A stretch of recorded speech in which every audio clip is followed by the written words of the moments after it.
안녕하세요. 저는 여러분의 고등학교 한국사에 대한 궁금증을 해결해드릴 꼭쌤입니다. 오늘은 25번째 시간으로 전시 동원체제와 민중의 삶에 대해 공부해보는 시간을 가져볼게요. 제1차 세계대전 이후 공업이 발전하면서 세계 경제는 유례없는 호황을 누렸는데 대중의 구매력이 생산력의 증가를 뒷받침하지 못하면서 재고가 쌓이고 생산과 소비의 불균형이 심화되며 주식이 폭락, 미국에서 대공황이 시작되며 세계 자본주의 경제에 타격을 주게 됩니다. 이를 해결하기 위해서 영국과 프랑스는 보호 관세를 통해 외국 상품의 수입을 제한하고 과잉 생산된 자국 상품을 식민지에 판매하여 원료와 식량을 확보하는 배타적인 경제 블록을 형성하였고, 미국은 달러 블록을 형성하고 영국의 경제학자인 케인스의 주장으로 자유방임적 경제정책을 지향하고 자본주의의 모순을 국가가 나서서 적극 완화하며 구성원의 복지를 추구해야 한다는 수정 자본주의에 따라 뉴딜 정책을 실시했으며, 독일, 이탈리아, 일본에서는 개인이 집단 속에서 가치를 지닌다고 주장하며 국가가 개인에 대한 절대적인 권력을 행사하는 전체주의가 대두되며 군수산업을 적극 육성하고 침략 전쟁을 감행, 이로 인해 제2차 세계대전이 발발하게 됩니다. 독일이 소련과 불가침 조약을 체결한 후 폴란드를 침공하고 이에 영국과 프랑스가 독일에 선전포고를 하며 제2차 세계대전이 시작. 독일은 이탈리아와 함께 서유럽을 장악하였고, 아시아에서는 일본이 1931년 만주사변을 일으키며 만주를 침략했고, 1937년 중일전쟁을 도발하였으며 동남아시아를 침략했고, 1941년 진주만 기습으로 태평양 전쟁을 도발하였는데, 미국과 소련의 연합국이 전쟁에 가담, 소련이 스탈린그라드 전투에서 독일에, 미국은 미드웨이 전투에서 일본의 승리를 거두며 제2차 세계대전에서 전세가 역전되었고, 이탈리아와 독일이 결국 항복, 끝까지 버티던 일본은 미국이 일본의 원폭을 투하하고 소련이 대일 선전포고를 하며 결국 항복하고 맙니다. 제2차 세계대전으로 전쟁으로 인한 사상자 이외에 독일의 유대인 학살, 일본의 난징 대학살 등 반인도주의적 만행으로 많은 사상자가 발생하였고, 원자폭탄과 같은 신무기가 등장하였으며 미소 중심의 국제 질서가 형성되게 되었고, 여러 식민지들이 독립하게 되었고요. 자, 이제 민족 말살 통치와 전시 동원체제에 대해 알아볼까요?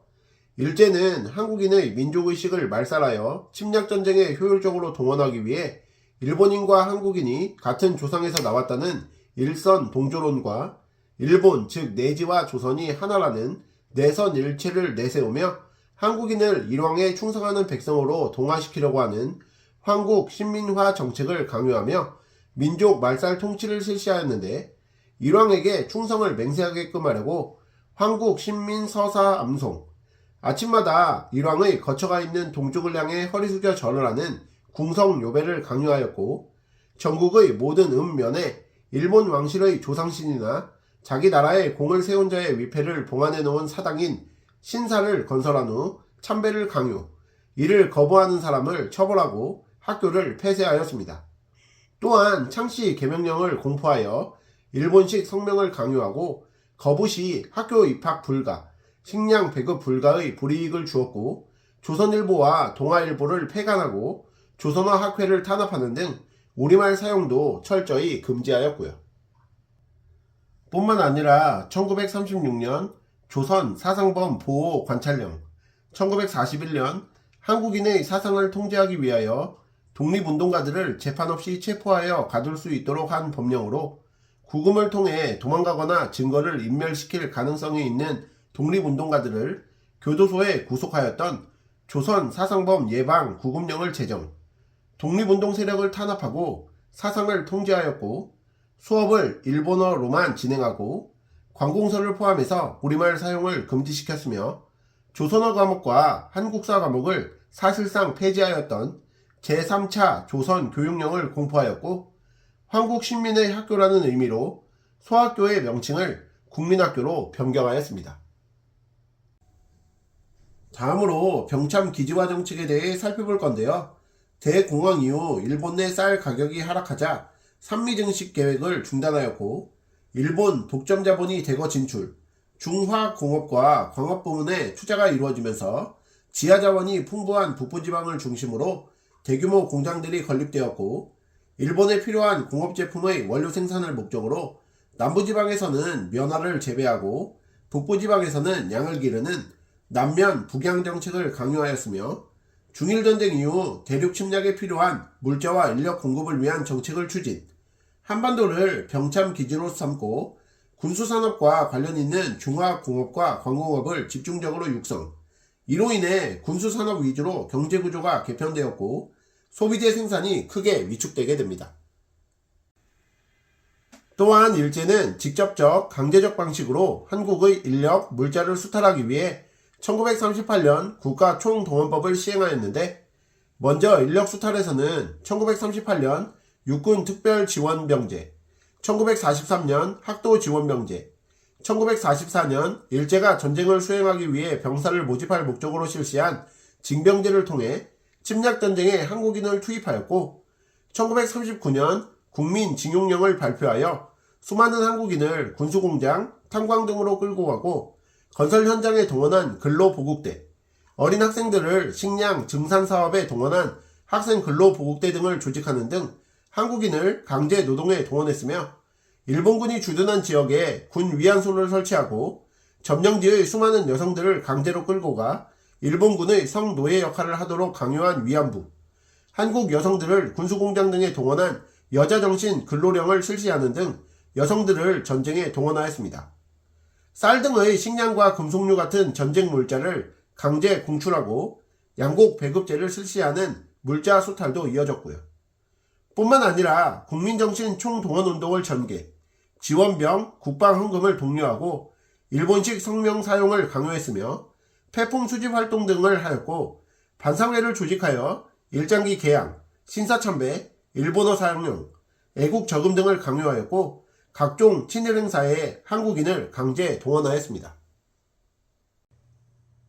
친일 반민족 행위자에 대해서도 잘 알아두셔야 되는데, 친일 반민족 행위자에는 을사늑약 등 일제의 한국 강점 과정에 적극 참여한 학부 대신 이완용, 외부 대신 박재순, 농상 공부 대신 권중현, 군부 대신 이근택, 내부 대신 이지용 등의 을사오적이 대표적이며, 일왕으로부터 귀족 따기를 받고 중추원에 참여, 부귀영화를 누리며 후손에게 이를 대물림한 친일 매국노, 독립운동가 검거 및 고문, 독립군을 탄압하고 출세를 위해 일제의 하수인 노릇을 수행하며 상당수가 광복 이후 군 장성, 경찰 고위직, 고위 관료나 정치인으로 활동했던 고위 관료, 경찰, 군인, 판검사, 중일전쟁 이후 침략전쟁을 예찬, 학도병 지원을 권유, 징병제 찬양 등을 통해 전시동원 체제에 적극 협력한 식민지 경제체제하에 성장한 자본가, 지주, 교육자, 종교인, 예술가 등의 지식인 등이 있었다는 점도 꼭 기억해 두시고요. 자, 그럼 오늘 배운 내용을 바탕으로 문제 풀어볼게요. 1번, 밑줄친 내선 일체 주장이 제기된 배경으로 옳은 것은 이라는 문제인데요. 지리적으로 우리 조선은 제국의 대륙 정책상 가볍게 볼 수 없는 요충지이다. 새로운 동아시아 건설의 완성은 내선 일체의 완성에 달려있다고 볼 수 있다. 일본과 조선의 일원화, 즉 우리 조선인이 일본인과 똑같이 동양 건설을 위해 동등한 국민적 의무와 자격을 갖고 매진하도록 해야 한다. 자, 제시된 자료는 일제가 민족 말살 통치를 하면서 강조한 내선 일체의 주장이 담긴 글인데요. 일제는 한국인을 일왕에게 충성하는 백성으로 만들기 위하여 한국 신민화 정책을 강요하였죠. 이는 한국인의 민족의식을 없애 저항을 줄이고 침략전쟁에 한국인을 효율적으로 동원하기 위한 것이었고요. 이를 바탕으로 보기를 살펴볼게요. 1번, 헌병 경찰제도를 시행하였다. 이것은 정답이 아니죠. 헌병 경찰제도는 1910년대 시행되었어요. 2번, 토지조사 사업을 실시하였다. 이것도 정답이 아니죠. 토지조사 사업은 1910년부터 1918년까지 시행되었어요.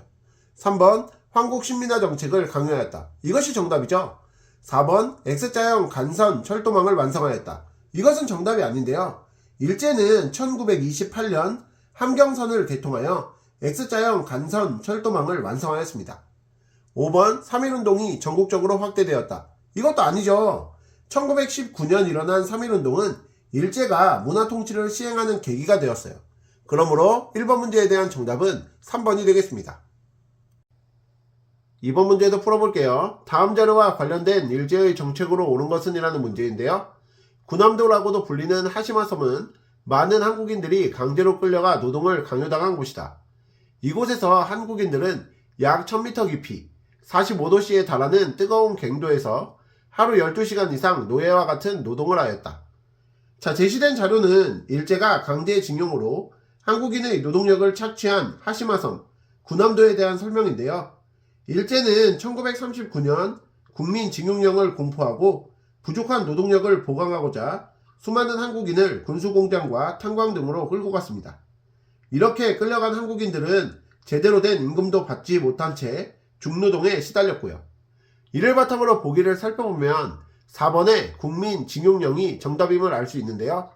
1번의 광업령은 1910년대 일제가 한국의 광물자원을 수탈하기 위해 반포한 것을 말하고, 2번의 징병제는 1944년 일제가 한국 청년들을 전쟁터에 동원하기 위해 발표한 것을 말합니다. 3번의 공출제는 1940년부터 쌀 공출 제도를 실시, 공출의 대상은 농산물까지 확대되어 적용된 것을 말하고, 5번의 산미 증식계획은 일본에서 부족한 쌀을 보충하기 위하여 한국에서 쌀 생산을 늘리도록 한 것으로 1920년부터 1934년까지 실시된 것을 말하죠. 그러므로 이번 문제에 대한 정답은 4번이 되겠습니다. 3번 문제도 풀어볼게요. 가정책에 대한 설명으로 옳은 것을 보기에서 고르시오라는 문제인데요. 일제는 대공황을 겪으면서 식민지 경제정책을 전환하였다. 일제는 중화공업과 광업 부문에 투자하면서 한반도 북부지방을 중심으로 대규모 공장을 세우는 등 가을르를 빠르게 진행하였다. 자, 제시된 자료는 1930년대 병참 기지화 정책에 대한 것이죠. 만주 침략 이후 한국에 본격적으로 진출한 일본의 독점 자본은 한국인의 값싼 노동력을 동원하였고 철광석과 석탄 등 광물 자원을 수탈하였습니다. 특히 지하 자원이 풍부한 한반도 북부지방을 중심으로 공업지대가 형성되었고, 이로 인해 공업구조의 지역 불균형이 나타났죠. 이를 바탕으로 보기를 살펴볼게요. 기업, 공업구조의 지역 불균형을 가져왔다. 이것은 맞죠? 니은 한국의 값싼 노동력과 지하 자원을 수탈하였다. 이것도 맞는 내용입니다. 디귿, 어업령, 광업령, 은행령 등의 법령을 제정하였다. 이것은 잘못됐는데요. 일제가 어업령, 광업령, 은행령 등의 법령을 제정한 것은 1910년이에요. 리을, 회사령을 실시하여 한국인 기업의 성장을 막았다. 이것도 정답이 아니죠. 일제가 회사령을 실시하여 한국인 자본의 성장을 억제한 것은 1910년대의 일입니다. 그러므로 3번 문제에 대한 정답은 기업과 니은이 되겠습니다. 오늘의 마지막 4번 문제도 풀어볼게요. 다음 법령이 발표된 이후의 상황으로 옳은 것을 보기에서 고르시오라는 문제인데요. 제1조 국가 총동원이란 전시의 국방 목적을 달성하기 위해 국가의 전력을 가장 유효하게 발휘하도록 인적, 물적 자원을 통제 운용하는 것을 말한다. 자, 제시된 자료는 1938년에 제정된 국가 총동원법인데요. 일제는 이 법령을 통해 한국의 인력 수탈과 물자 수탈을 강화하였습니다.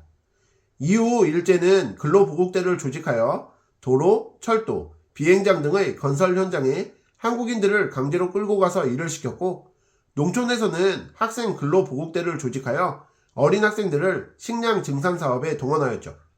또한 집집마다 목표량을 정해 쌀을 가져가고 양곡 배급제를 실시하였고요.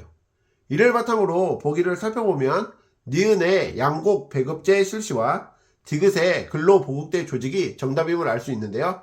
기억의 중일 전쟁 발발은 1937년에 일어난 것이니까 정답이 될 수 없고, 리을의 치안유지법 시행은 1925년에 시행됐으니까 이것도 정답이 될 수 없습니다.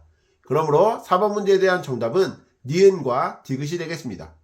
이상으로 고등학교 한국사 25번째 시간 전시 동원체제와 민중의 삶에 대해 공부해 보셨는데요. 복습 열심히 하시고 다음 시간에 뵙겠습니다. 감사합니다.